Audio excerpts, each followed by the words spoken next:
Ah, les mini-disques, on n'a pas arrêté de me demander cet épisode. J'ai mis un certain temps avant de pouvoir le réaliser, puisque il y a 3 mois, j'en avais jamais eu en ma possession, malgré le fait que j'en rêvais dès sa sortie. Il s'agit des mini-disques. Bonjour et bienvenue dans ce nouvel épisode de Tech Antique. Je suis Mikoulou, passionné de technologies antiques et atypiques, que ce soit en photo avec Photantique qu'avec Tech Antique, et j'essaye de vous présenter toutes les semaines un épisode donc sur une technique, un matériel technologique antique ou complètement atypique. Et là cette fois-ci je vais vous parler du mini-disque, qui est une technologie complètement dépassée. Mais puisque je vous ai déjà fait la vidéo sur les cassettes audio, qui a fait pas mal de succès en France, je vais aller plus loin. Et cette fois-ci, dans cet épisode, puisque vous me l'aviez demandé, je vais vous parler des mini-disques de chez Sony. Donc on va commencer par un petit peu d'histoire, puis je vais vous parler de la technologie, comment ça fonctionne, et ensuite on va faire une petite démonstration avec tout le matériel que j'ai à disposition ici, et ainsi qu'un petit peu de matériel que m'a prêté une amie. Et enfin, je vais vous dire un peu ce que j'en pense. Qu'est-ce que ça vaut aujourd'hui en 2019, que ce soit pour l'utilisation que pour la collection. Alors, début des années 90, on a tous entendu parler donc du Walkman à cassette. À peu près tout le monde, en tout cas dans les pays occidentaux, utilisait la cassette, que ce soit dans les boombox, que dans les autoradios, que surtout dans les Walkman. La cassette avait donc fin des années 80, début des années 90 atteint une très bonne qualité sonore, mais avait quelques défauts, c'est-à-dire une partie complètement mécanique, une bande magnétique qui avait tendance à se démagnétiser, et puis passer d'un titre à un autre demandait une certaine gymnastique et un certain temps. Il n'y avait pas de solution simple. S'il y avait un titre qui nous plaisait pas ou si on voulait faire écouter autre chose, il fallait jouer avec avancée, retour rapide, attendre, etc. Le CD qui venait d'arriver, lui, permettait directement d'accéder à la plage que l'on voulait, de faire des programmations, etc. Donc pour Sony et pour d'autres constructeurs, l'avenir était numérique, mais le CD possédait quelques défauts assez embêtants, puisque le CD ne pouvait pas être utilisé dans des environnements qui bougeaient. La précision de lecture est telle qu'il est compliqué d'avoir un lecteur CD nomade. Ce problème-là sera corrigé notamment grâce aux techniques utilisées lors des mini-disques, mais ceci est une autre histoire. J'en parlerai sur un épisode prochain sur le CD. Et le CD a un avantage, c'est que la qualité du son ne se dégrade pas, quel que soit le nombre de fois où on le lit. Quand le CD est cassé, là on peut plus écouter du tout, mais en gros on passe d'une qualité très bonne à une qualité inécoutable, alors que la cassette on perdait en qualité de son, etc. beaucoup plus facilement que le CD. Donc deux constructeurs sont arrivés chacun avec leur solution pour ce qui est nomade, etc. Philips avec son DCC qui est un dérivé de la cassette, donc même si on peut faire des programmations, passer d'une plage à l'autre, etc., il faut déjà un certain temps pour passer d'un titre à l'autre. Et Sony est arrivé avec son mini-disque.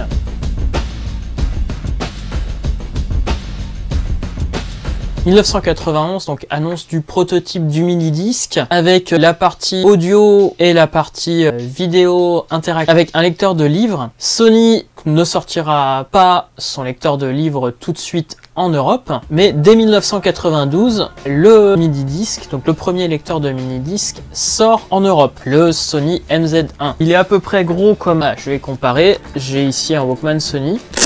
J'ai le lecteur mini-disque qui est assez gros, lourd. Donc là, j'ai même pas de batterie dedans. Voilà, je vais comparer les deux. Donc il fait à peu près comme un Walkman et demi. Légèrement plus épais aussi. Légèrement plus épais.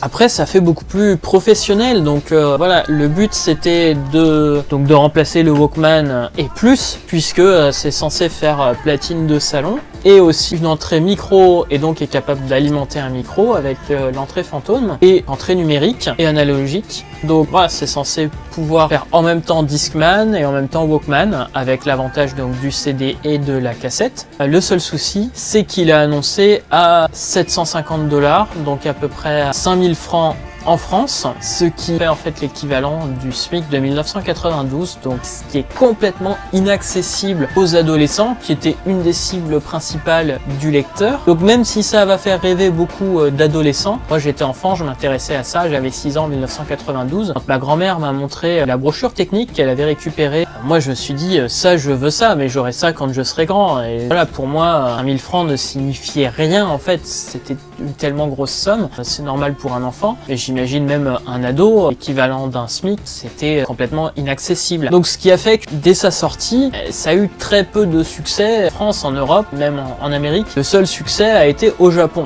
Il avait aussi d'autres soucis, c'est que déjà c'était une batterie propriétaire que je n'ai pas ici, très compliqué à trouver. Le son était quand même pas terrible, hein. On faisait mieux avec une bonne cassette audio, avec des Walkman professionnels. En face, pour les professionnels, avait les Walkman lecteurs enregistreurs, les DAT, donc qui avait le souci de la cassette, c'est-à-dire qu'il n'y avait pas d'accès direct, mais DAT, le support était moins cher, donc c'était pas le cas du Walkman, un DAT qui était quand même très cher, la qualité était bien meilleure, donc les professionnels avaient aucun intérêt à prendre ça, et puis pour les particuliers, voilà, c'était beaucoup trop cher, ce qui fait que c'était un magnifique objet technologique, mais qui a fait très peu de succès. Sony a continué donc à améliorer ses lecteurs, et en 1995, le format de compression utilisé est passé à l'Attract 3, qui corrigeait une bonne partie des défauts au niveau qualité de son en lecture et en enregistrement des mini-disques. Ça reste toujours compressé, mais ça devenait enfin hi-fi.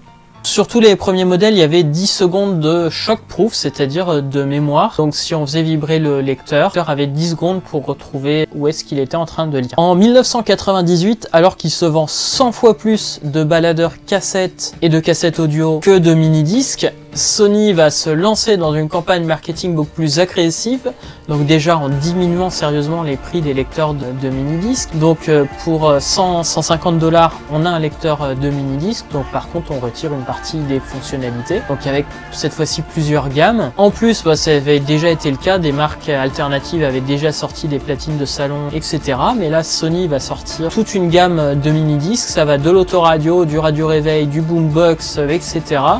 D'autres marques vont s'y lancer, ils vont diminuer les prix des mini-disques vierges, en plus donc de diminuer le prix des lecteurs, et va lancer une campagne marketing assez agressive vers les adolescents. Et c'est là que le mini-disque va se lancer en Europe. Aux USA, c'est resté confidentiel, mais le mini-disque va se populariser, donc avec ce genre de petits lecteurs. Donc quelque chose de beaucoup plus simple que le premier. On avait les deux sorties casques qui permettaient de partager de la musique avec des amis, une entrée qui va faire analogique et numérique. Celui-là on a une entrée micro, mais les modèles les plus bas de gamme n'auront plus d'entrée micro, et ça on n'a plus de sortie numérique comme on avait sur les premiers, donc c'est pareil, ça s'était réservé aux modèles les plus haut de gamme, et sur les modèles les plus bas de gamme on a même plus d'entrée micro, on a juste une entrée ligne. Voilà, et là ça sera plus motorisé, ça va juste être un simple lecteur non motorisé où on va mettre le mini disque dedans et on va le lire. Les lecteurs vont juste utiliser une seule pile R6 AA. On arrive avec des choses beaucoup plus standards, donc des piles qu'on peut trouver partout et des piles rechargeables, et avec donc à peu près 30 secondes de shock-proof. En 2000, on a la concurrence donc des lecteurs de mini disques avec les lecteurs de CD portables, même s'ils sont beaucoup plus gros, comme vous voyez. J'ai toujours le mien que j'ai acheté en 2000, justement, fin 2000, Noël 2000 je crois. Et on a donc et des lecteurs CD RW, donc avec un support qui coûte plus grand chose, qu'on peut enregistrer, effacer. Et voire même, là c'est arrivé en 2000, les lecteurs CD qui étaient capables de lire les MP3. Donc on va être capable sur un CD d'enregistrer dizaines d'heures de musique. En 2000, Sony se devait de répondre. Ils ont sorti donc un nouveau format, le MDLP, qui va permettre de rajouter donc deux systèmes de compression. un double et un quadruple, donc on va malheureusement diminuer la qualité du son, mais pour enregistrer 2 fois plus de musique ou 4 fois plus de musique sur un lecteur. On avait déjà la possibilité d'enregistrer en mono depuis à peu près 95 sur tous les lecteurs de mini-disques. Et en 2001, donc toujours pour concurrencer ce MP3, et en plus dès le début des années 2000, en plus des CD MP3 que je vous ai montré, on a l'apparition des premiers lecteurs de MP3, les premiers lecteurs MP3 à stockage fixe, c'est-à-dire à mémoire flash, donc les premières clés USB, donc même s'ils avaient une capacité assez limitée, à disque dur, donc les premiers Archos et les premiers iPod. Et là, la concurrence devient assez méchante, donc Sony se devait encore une fois de réagir, puisque le but de ces lecteurs-là, on le branchait sur un ordinateur, on glissait, déposait nos fichiers qu'on avait récupérés depuis un CD ou de manière plus ou moins légale en s'échangeant dans les cours de récré, comme on faisait donc avant avec la cassette audio. Là, on s'échangeait des fichiers sur des CD, sur des clés USB, donc dès le début des années 2000, et en téléchargeant sur Internet, même si à l'époque, je maudissais ceux qui m'envoyaient les fichiers MP3 par mail et qui ne pouvaient pas attendre le lendemain, puisqu'il fallait une demi-heure de connexion pour recevoir un seul fichier. Mais voilà, Sony se devait de répondre en sortant le NetMD. Donc les lecteurs mini-disques ont maintenant une prise USB. Et donc on peut enregistrer grâce à l'outil de Sony nos MP3, nos fichiers Wave, etc. directement depuis un ordinateur. En 2005, mais ça sera l'objet d'un prochain épisode, Sony a voulu faire un dernier soubresaut avec son mini-disque en sortant le HIMD, qui était un support différent, mais compatible en lecture et en écriture, mais de manière limitée avec les anciens mini-disques. Mais malheureusement, ce fut un ratage presque complet, et les lecteurs sont maintenant sur le marché de l'occasion très rare, et donc dit rare, dit très cher.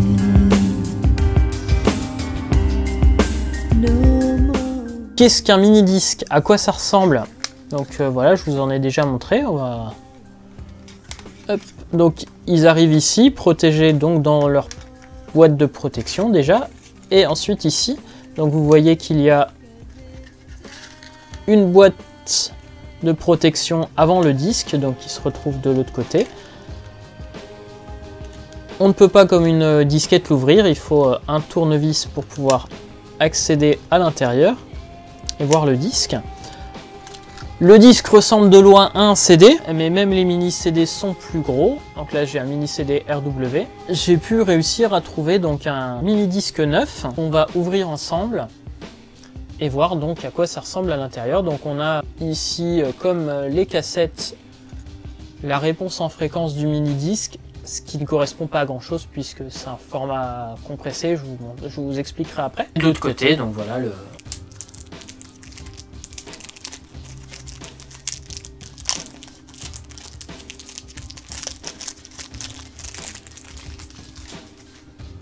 Et à l'intérieur, donc notre mini disque.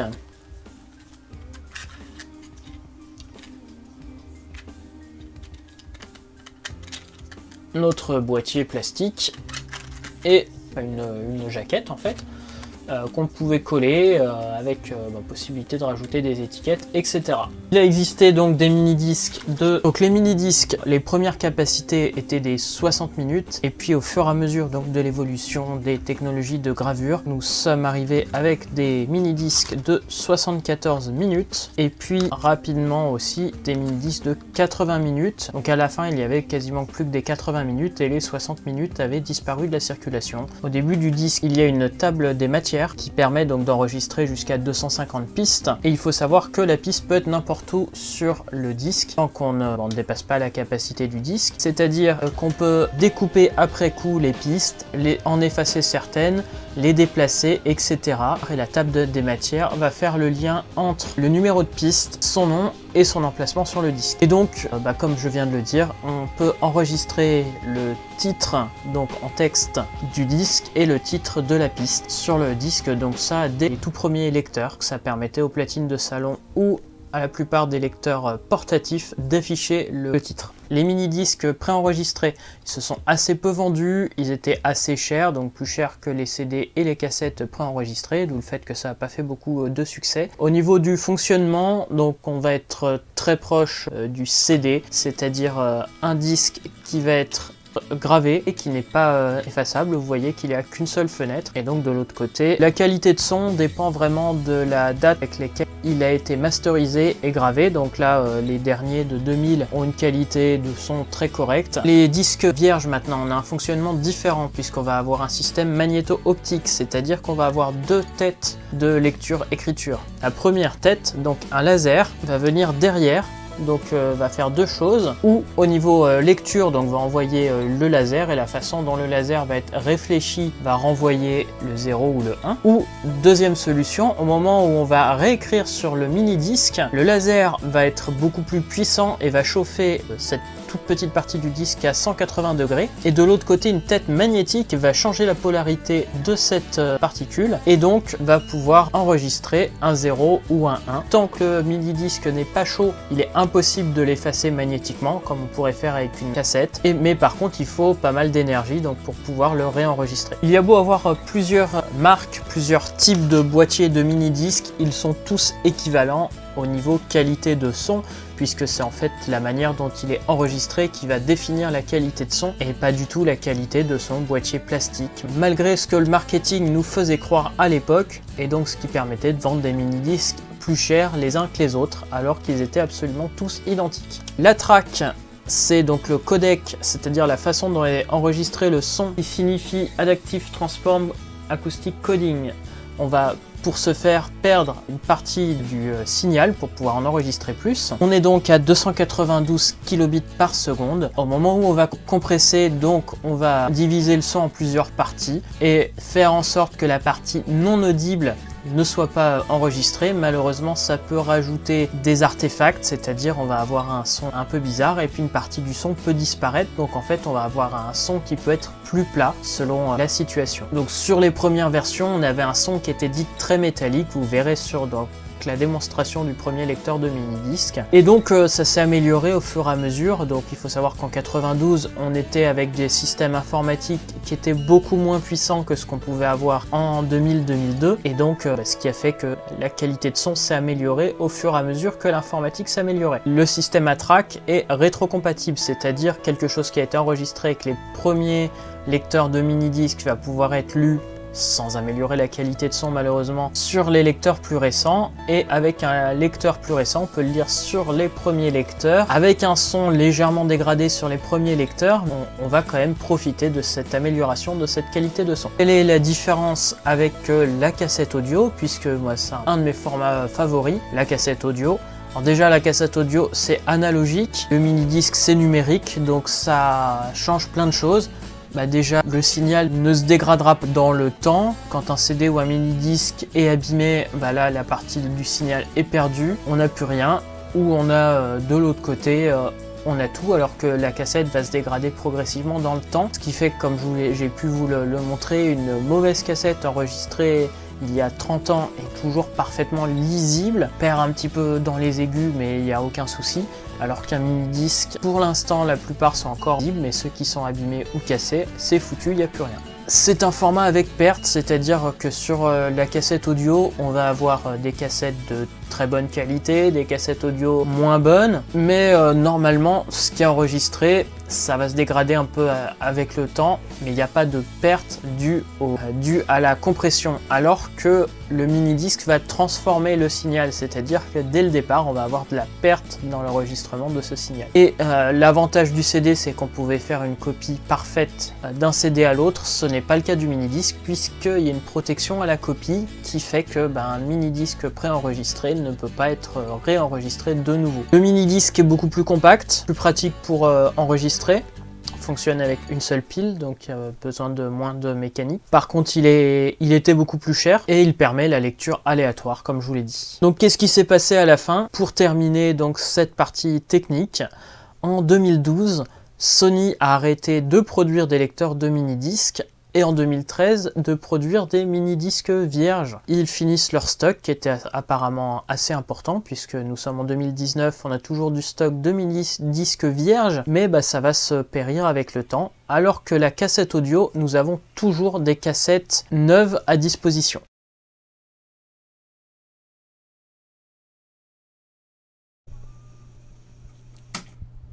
Et nous voilà en train de déballer donc le Sony, le tout premier lecteur Sony.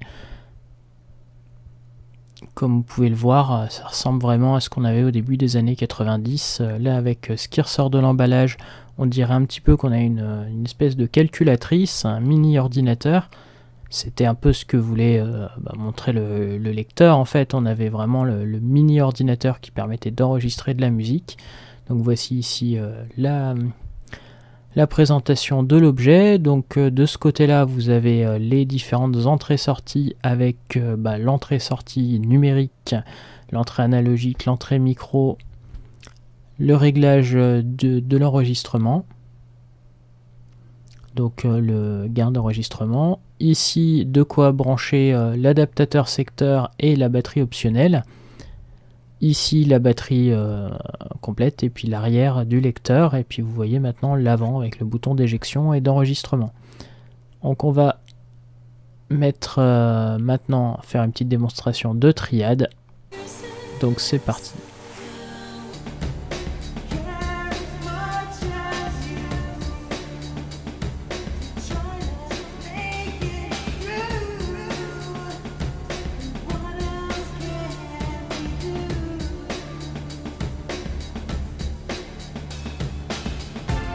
Donc pour faire cette démonstration, j'ai utilisé donc la sortie numérique vers le mon Mac.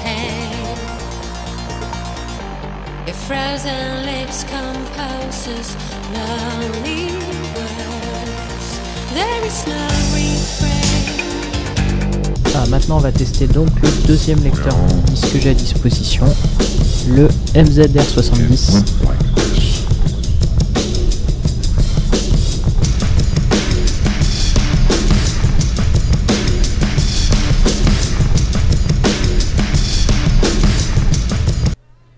Maintenant, la chose un peu plus compliquée, je vais utiliser Sonic Stage avec mon vieux Pentium 3 pour copier vers le lecteur de mini-disque, puisqu'apparemment il y aurait des soucis avec Windows XP et supérieur, donc j'en ai fait ici une... Donc vous voyez, on a d'un côté ce qu'on copie, de l'autre côté notre lecteur de mini-disque. Donc on va copier en 4 fois plus rapide si on est en vitesse normale, ça met moins de temps que la chanson quand on copie en LP2 et 16 fois quand on copie en LP4. Et par contre, si on veut que ça soit compatible avec les anciens lecteurs, il faut le mettre en temps réel et c'est très long. En fait, c'est la lecture en temps réel plus le temps qu'il fait pour enregistrer la table des matières. Donc c'est beaucoup plus long. Donc l'avantage c'est que tout se fait en USB, on n'a pas le besoin de faire des branchements sur la chaîne hi-fi. Maintenant on utilise donc le Sony que j'ai en NetLP qui est le MZN505.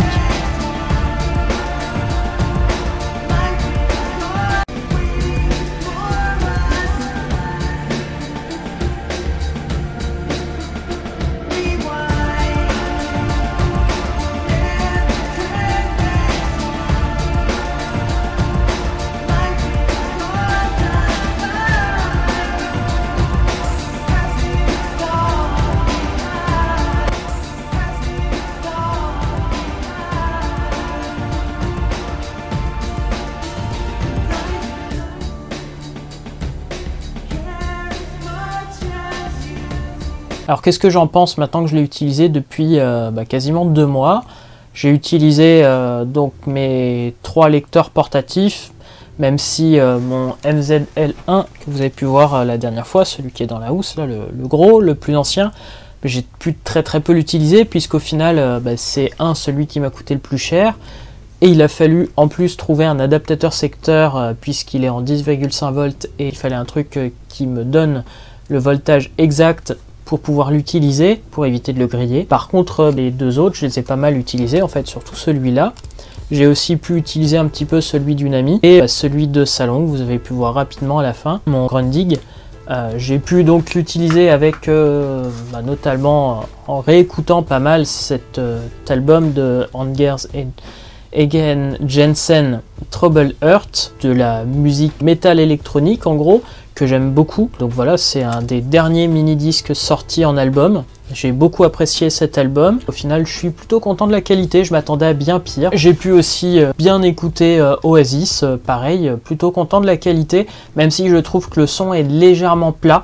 J'ai pu écouter quelques mini-disques que j'ai récupérés qui avaient été enregistrés en LP2 et LP4. Là, j'ai été franchement déçu de la qualité de son. Et j'ai pu aussi me faire quelques compilations sur mini-disques. Donc merci Christelle pour les mini-disques. Je suis très content donc d'avoir pu tester, de faire des compilations et en utiliser en 2019, je dirais pourquoi pas pire, pas mieux que le Walkman à cassette. Moi j'aime bien avoir de la musique en mobilité, alors au final je suis plutôt content de la qualité de son du lecteur de mini-disque. Donc c'est sûr qu'on n'a pas la qualité d'un lecteur iRes. Le lecteur de mini-disque me convient très bien là pour des lectures en mobilité. Le fait qu'ils utilisent des piles R6 c'est pratique, c'est rechargeable, j'ai plein de piles rechargeables, c'est les mêmes que mes flashs, c'est les mêmes que mon enregistreur qui m'enregistre maintenant, donc voilà, c'est pratique, le son est correct. Donc au final, je vais continuer à en utiliser quelques-uns, ça va pas remplacer la cassette, c'est toujours mon format favori, j'aime beaucoup voir tourner la bande dans le lecteur. Je m'attendais à bien pire en fait, parce que le format de compression était réputé être pas terrible. Et pour le reste, je vous présenterai sûrement en détail la rénovation donc du MZ1, puisque vous ne l'avez pas vu ici, mais en fait j'ai des soucis, le lecteur se bloque dedans régulièrement. Je pense que ce serait belle histoire de la technologie aussi, d'en faire un épisode spécial dessus. Faire un épisode sur Sonic Stage et les Net MD, et pour d'autres formats anciens, inconnus, etc. C'est prévu, notamment le DCC, j'espère pouvoir en faire bientôt, et les bandes magnétiques. C'était pour l'instant l'épisode qui m'a demandé le plus de travail, mais j'espère faire beaucoup mieux dans les prochains. Alors n'hésitez pas à mettre ce que vous en pensez en commentaire, à vous abonner et je vous dis à très bientôt.